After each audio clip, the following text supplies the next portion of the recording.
I'm Drew Stevenson, and this is a lecture for my professional responsibility class about ABA Model Rule 8.3, Reporting Professional Misconduct. Our bottom line for this rule is that you can have an affirmative duty as an attorney to report ethical violations, serious ethical violations of other attorneys. In other words, the failure to report could subject you to discipline in some cases. The exceptions here matter, as you might expect, but that's our basic rule, is that there are situations where if you overlook a very serious ethical violation by someone else in your firm or even by opposing counsel and don't report it, you could be in violation of Model Rule 8.3. So let's go to the rule and look at its actual text. A lawyer who knows that another lawyer has committed a violation of the rules of professional conduct that raises a substantial question as to that lawyer's honesty, trustworthiness, or fitness as a lawyer in other respects shall inform the appropriate professional authority. Now, notice the word knows. I put it in bold to highlight it for you. The ABA defines knowing or knows or knowledge as actual knowledge, but actual knowledge can be inferred from the circumstances. So merely having a suspicion is not enough to create or trigger a duty on your part to report another lawyer. More importantly, though, the rule here is talking about serious misconduct that raises a question about the lawyer's honesty, trustworthiness, or basically fitness to character and fitness to practice law. And so not every violation is going to be serious enough to rise to this level. Let's continue. B, this is really about reporting judicial misconduct.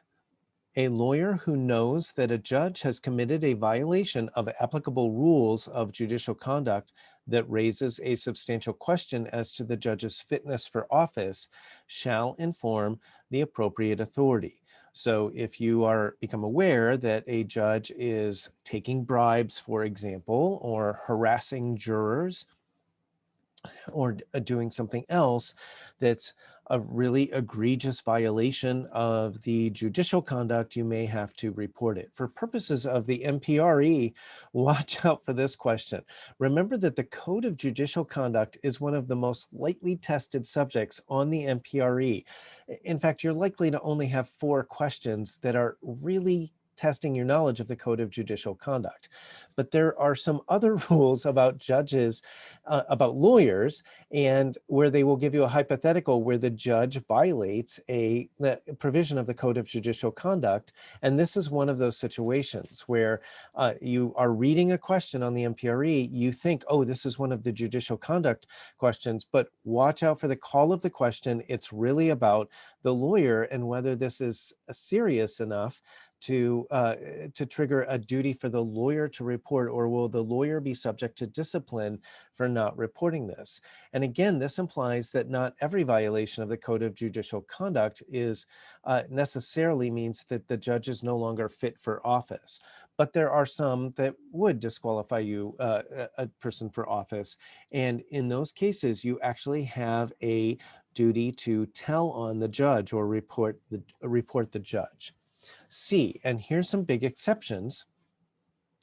The rule does not require disclosure of information otherwise protected by Rule 1.6 or information gained by a lawyer or judge while participating in an approved lawyer's assistance program.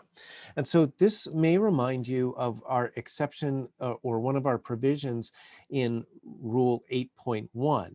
If you are representing another lawyer, that's 1.6 is our confidentiality rule, lawyer-client confidentiality. It's only about lawyers and clients and their confidentiality. And so if your client happens to be another lawyer or a judge, then they should be able to speak freely with you and tell you information that will help you carry out the representation and not worry that you are then going to have an obligation to report them or tell on them to the bar. And so if the lawyer or judge is your client, essentially this provision won't apply to that information that you glean from the representation of your client. So if you are representing someone, they can tell you things. You could be aware of ethical violations. They should be able to be honest with you, and you don't have a duty to report them because of 1.6. Remember, some of the hardest questions about on the MPRE are about the tension between the duty of confidentiality and a number of our disclosure rules or truth-telling rules, like 8.3. And this is telling you that confidentiality wins over 8.3 if you are representing a lawyer, the lawyer is your client. Now, it doesn't apply, right? It's different if the lawyer is just your friend, or you're going to testify on behalf of that person or something like that. Also, most state bars now have different types of recovery groups for substance abuse and addiction and so forth. And if you are participating in those groups, obviously those are all about kind of bearing your soul to the group, and they have a lot of accountability, and people sort of confess to lapses and things like that. So if you're participating in one of those groups, then this rule 8.3 doesn't apply to those the confessions that you hear in a lawyer's assistance program that's being run by the state bar. I'm going to hit the highlights from the comments. I'm not going to go through all of them because a lot of them merely restate provisions of the rule, but I'm going to hit the highlights that you should be aware of to watch for on test questions. A report about misconduct is not required where it would involve a violation of 1.6. That's what we just explained. However, a lawyer should encourage a client to consent to disclosure where prosecution would not substantially prejudice the client's interests. In other words, if you are representing a lawyer, you may be off the hook for having to report a very serious ethical violation that they confess to you as their lawyer, right? Because you are their advocate. On the other hand, nothing prohibits you from encouraging them to self-report or come clean with the state bar.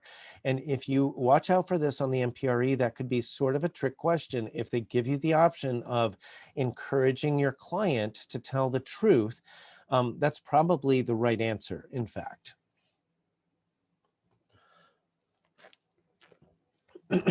This is the most important comment to this rule, comment 3, which basically says not every violation creates a duty to tell on another lawyer.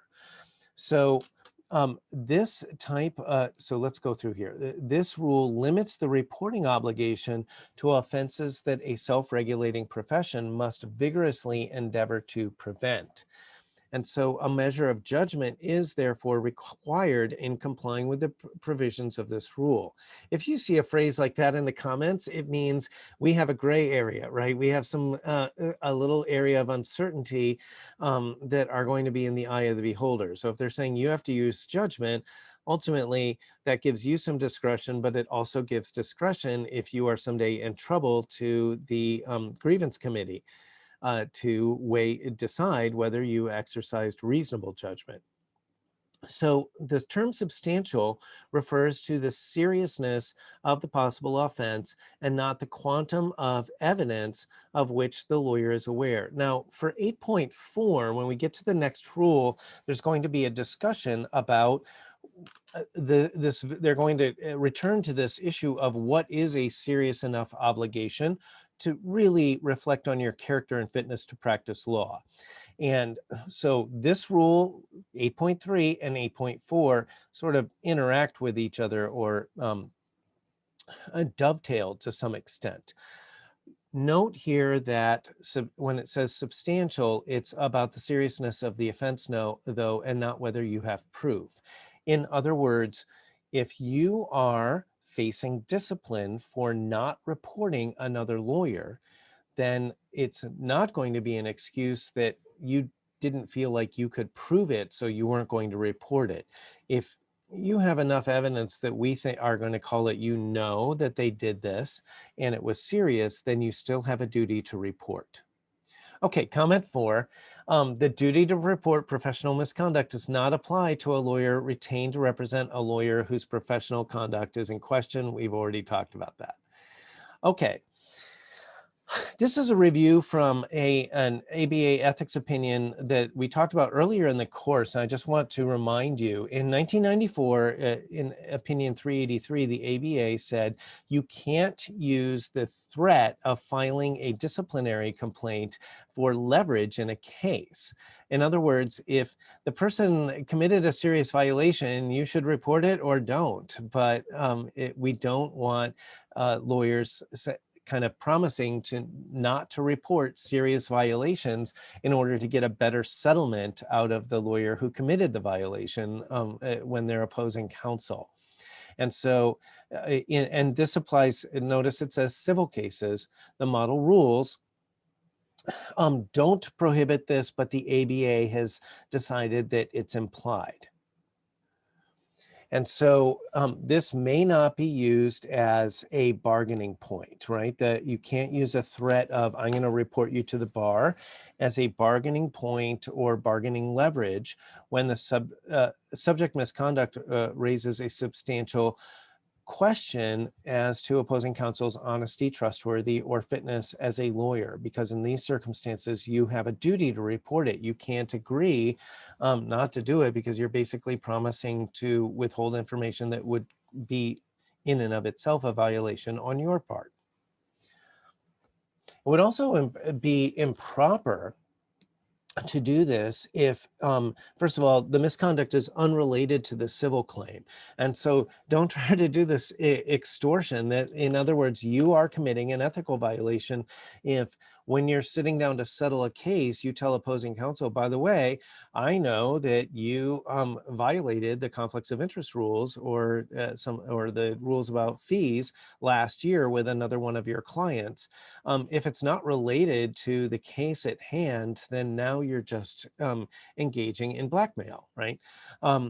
And if the disciplinary charges you're bringing up are not well-founded in fact and law, then this is also improper, and the threat has no substantial purpose other than embarrassing, delaying, or burdening the opposing counsel or his client, or prejudicing the administration of justice. Okay, here's a quick review question to see if you've been paying attention.